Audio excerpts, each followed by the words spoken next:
Okay, stay with us. Adil, आपकी जानिब आना चाहूँगी।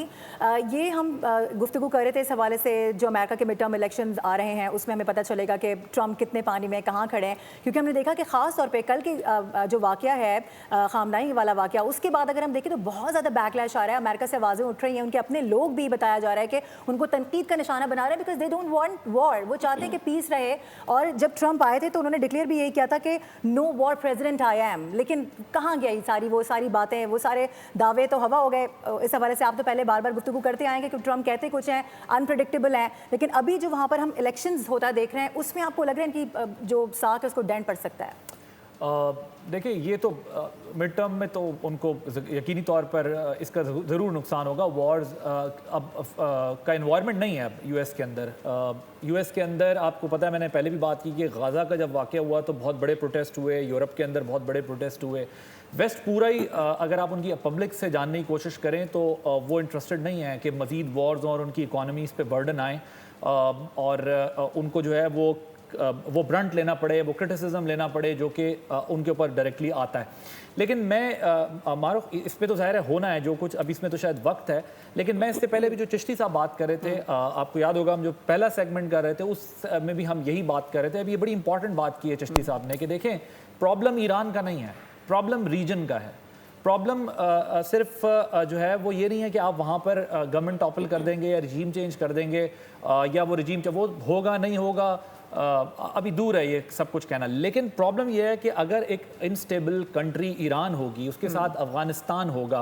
मैं आपको पता है पहले सेगमेंट में भी यही बात कर रहा था कि अफगानिस्तान ने जिस तरह पाकिस्तान के अंदर पिछले कुछ अरसे से टेररिज्म को एकदम बढ़ाया हुआ है, और वहाँ की अफगान तालिबान रजीम जो है जिस किस्म की सपोर्ट दे रही है, और ये 52 पोस्ट का जिक्र बात कर रहे थे चिश्ती साहब। सो जिस किस्म का टेररिज्म पाकिस्तान के अंदर हो रहा है, सो अफगानिस्तान के अंदर इंडिया इजराइल का नेक्सस बहुत क्लियर है। वो क्लियर नेक्सस आपको अफगानिस्तान में दिखाई देता है, और यहाँ पर आपको ये दिखाई देता है कि इजराइल अटैक कर रहा है ईरान को और अमेरिका उसको बैक कर रहा है, और सिर्फ बैक नहीं कर रहा, अब अलाई के तौर पर, यानी सिर्फ एक साल के दौरान, ये मैंने पिछले साल जून से लेके इस साल तक फैब तक एक अलाइज के तौर पर वो ईरान के अंदर मौजूद गवर्नमेंट को, रजीम को चेंज कर रहे हैं। सो ये अलार्मिंग सिर्फ ईरान के लिए नहीं है, ये मिडल ईस्ट के लिए नहीं है, मैंने बार बार मैं कह रहा हूँ ये चाइना रशिया के लिए भी है, और उनका बहुत इंपॉर्टेंट रोल है इस सारे प्रोसेस के अंदर, और बहुत केयरफुली इस सारी चीज़ को देख के आगे बढ़ना होगा। इस रीजन को भी, अभी आप देखें हाइपोथेटिकली स्पीकिंग, अगर इन कंट्रीज़ में से कोई मुस्लिम कंट्रीज़ में से एक कंट्री रिएक्ट कर देती है जो कि यूनाइटेड नेशन की के रूल्स की वायलेशन हुई है, अगर ईरान ने भी उनको जो अमेरिकन बेसिस को हिट किया है, बेशक रिटेलिएशन है, ईरान ने कहा है कि जहां अमेरिकन इंस्टॉलेशन हैं हम उन्हें अटैक करेंगे, और वो कतर में भी कर रहे हैं, वो अमान में भी कर रहे हैं, वो सऊदीया में भी कर रहे हैं, वो यूएई में भी कर रहे हैं। लेकिन अगर कोई एक कंट्री, फॉर इंस्टेंस, वैसे तो वो बहुत अलायंस है उनका, वो बहुत एक प्लानिंग के साथ आगे बढ़ते हैं, लेकिन अगर एक कंट्री भी रिटेलिएट कर देती है तो ये तो मुस्लिम वर्ल्ड के अंदर भी आपको कॉन्फ्लिक्ट मिलता है। exactly. फिर मिडिल ईस्ट पूरा का पूरा डिस्टर्ब दिखता है, स्ट्रेट ऑफ हॉर्मुज़ की वजह से ऑयल प्राइसेस कहाँ जा रही हैं। सो ये एक बहुत बड़ा गेम है, ये बहुत ग्रेट गेम है। ये इतना आसान बात नहीं है कि सिर्फ ईरान को जो है वो यूरेनियम एनरिचमेंट से रोकना था, या उनकी मिसाइल टेक्नोलॉजी को टारगेट करना था, या उनको रिजीम चेंज करना था। देखें, अमेरिका की हमसे बेहतर रिसर्च होगी, उन्हें पता होगा कि आज अगर आप न्यूट्रलाइज करते हैं ईरानी सुप्रीम लीडर को या उनकी लीडरशिप को, तो उनका बैकअप क्या होगा, उनका फॉलोअप क्या होगा, उनको अब कौन लीड करेगा, उनकी रिप्लेसमेंट क्या होगी, उनको पता होगा। और वहाँ का कल्चर जिस तरीके का है, आप देखें, आप अफगानिस्तान सेटल नहीं हो सका, इराक सेटल नहीं हो सका, लीबिया सेटल नहीं हो सका, आप ईरान को सेटल कर सकेंगे जो कि जिसकी हज़ारों साल की सिविलाइजेशन है। 100%। सो मेरा ये ख्याल है कि उनको भी ये पता है कि यहाँ पर कोई सेटलमेंट नहीं होने वाली, यहाँ पर कोई स्टेबलाइजेशन नहीं आने वाली, ये रीजन इनस्टेबल होगा तो जाहिर है फिर उसमें बहुत सारे इंटरेस्ट आ जाते हैं, सिर्फ एक इंटरेस्ट एग्जिस्ट नहीं करता। मैं चाहता हूँ, चिश्ती साहब हमारे साथ मौजूद हैं? जी बिल्कुल हैं।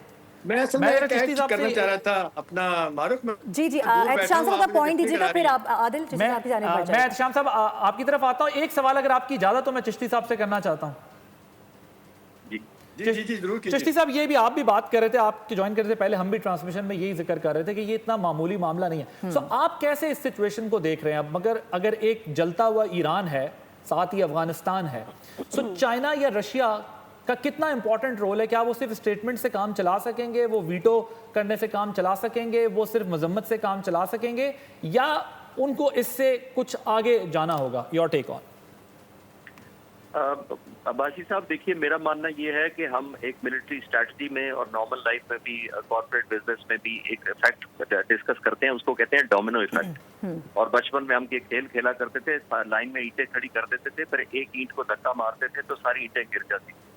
तो ये बचपन के खेल थे, लेकिन बड़े होकर भी यही देख रहे हैं कि ये अगर ईरान डिसमेंटल हो जाता है या क्याओस में चला जाता है, और अफगानिस्तान में तो पहले ही आप नोट करें कि इंडिया और इजराइल का नेक्सस नजर आ रहा है आपको, कोई कंफ्यूजन अब तो रह नहीं गया, जिसका आप भी जिक्र कर रहे हैं, मैं भी गुजारिश वही कर रहा हूँ। तो अगर अफगानिस्तान भी ऑलमोस्ट पार्शली और या जिस तरह कंट्रोल में है India, Iran, America nexus, Iran पर भी अगर कंट्रोल हो जाता है या सेमी कंट्रोल हो जाता है और इवन लॉलेसनेस हो जाती है चले, तो फिर तो किसके फायदे में जाता है? जो पिछली दफा मैं पिछले सवाल के जवाब में ये कह रहा था कि अमेरिका के खिलाफ मैं मिलिटरीली नहीं कह रहा, अगर रूस और चीन अब भी नहीं आते तो it will be genuinely too late. I support your point, जिस पर आप कह रहे थे कि फिर बचेगा किसको वो प्रोटेक्ट करेंगे, कौन से डिजाइन, कौन सी लॉबी अपने पास रखेंगे? उसके बाद तो पहले ही आप मिडिल ईस्ट की हालत देख ली आपने, इतना डिसइंटीग्रेटेड है। इजराइल ने एक बहुत स्मार्ट चाल चली है, ऑब्वियसली बैक्ड बाय अमेरिका, कि उन्होंने मुस्लिमान मुल्कों के अंदर जो पहले ही बटे हुए थे, जो सो कॉल्ड एक नाम की मुस्लिम उम्मा, सिर्फ पाकिस्तान के हम चंद लोग मीडिया पर ही बातें करने के लिए ये लफ्ज रह गया है, पहले ही मुसलमान मुल्क किसी नाम के रह गए थे, यूनिटी नाम की नजर नहीं आती थी, अपने अपने नेशनल इंटरेस्ट थे, अपनी अपनी प्रायोरिटीज थी। तो अब अगर शाहजहां ने फायर बैक किया है तो फर्दर डिसइंटीग्रेट हो गए। अब ये जो जख्म इंडिविजुअली हर मुल्क को ईरान मजबूरन दे रहा है, मैं किसी तरफ सपोर्ट नहीं कर रहा या एंडोर्स नहीं कर रहा, लेकिन ईरान के पास जब, जिसको कहते हैं ना रनिंग आउट ऑफ ऑप्शंस के बाद फ्रस्ट्रेशन या डेस्परेशन, जब उसको अगेंस्ट द वॉल किया है, तो उसको जो स्ट्रेटेजिक अहदाफ नजर आ रहे हैं, जहां जहां अमेरिका की इंटरेस्ट है उसको हिट कर रहा है।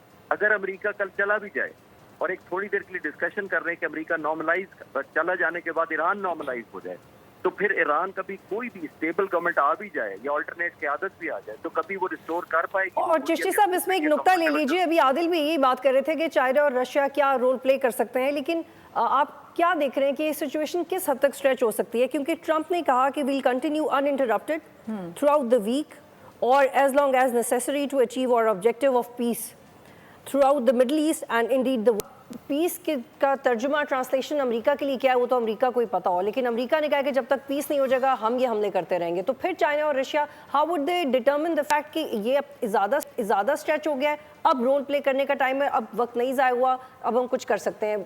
How do you imagine that? Miss Batool, मैं क्योंकि काफ़ी अरसे से इस पर रिसर्च कर रहा था अपनी